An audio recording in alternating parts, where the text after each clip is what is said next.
Hello, everyone, and happy Pride! As a fellow gay, I, your lovely host, Mercy Grimm, am here to give you a selection of some great LGBTQ horror movies to celebrate this important month with. Now, let's get to the list. The first movie that's up is The Retreat. So, this movie is actually new to the horror world and it just came out in May of this year. I actually have not seen it yet, but I've heard really amazing things about it.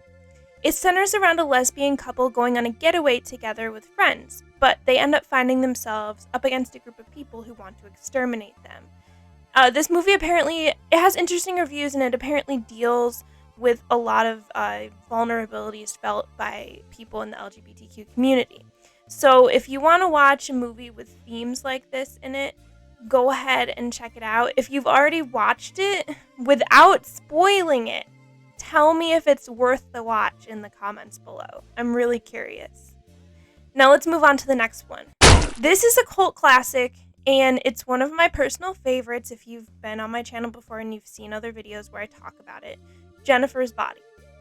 Now, I know people in the comments are going to yell at me saying it's not about lesbians, it's about telling a true horrific story that happened to a young girl, and yes, that is true. I know about this, I've researched it. It is also true, this movie's telling the story of a teenage girl who's questioning her sexuality and her feelings toward her best friend. Now, this is very much a part of the movie.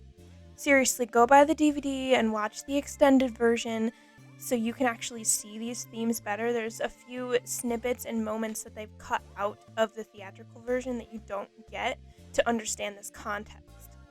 It is within the subtle interactions between Needy and Jennifer that we really see Needy's true feelings and how she doesn't know how to deal with them. There's a lot of scenes within the movie that I could pick apart and tell you guys about all these little subtle things that Needy's doing and noticing slowly about Jennifer and questioning how she feels about her. It's sad because it doesn't even matter anymore at the point in the movie when she finally realizes it, because Jennifer isn't herself anymore. It's honestly really tragic.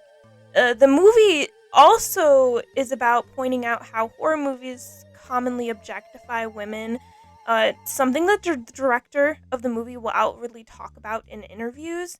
The only reason why the movie wasn't seen in the right context, the way that she wanted it to be seen, is because the marketing team decided that they wanted to show that one scene where those two girls make out to get the teenage male audience interested in it. So that's not what the movie's about at all. Yes, it does deal with an LGBTQ questioning character, which is awesome, but they don't express that in the trailers in the way that I would have wanted to see.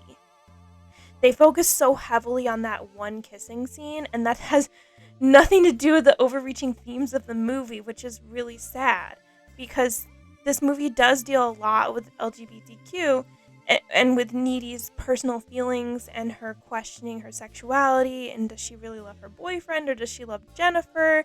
And it's very, very interesting to see this unfold in the movie and how it sits in with the final part of the movie. So if you want to see a sad but beautiful cult classic movie that deals with themes like this, then please go give Jennifer's Body, and again, please try to watch the extended version. Give it a watch.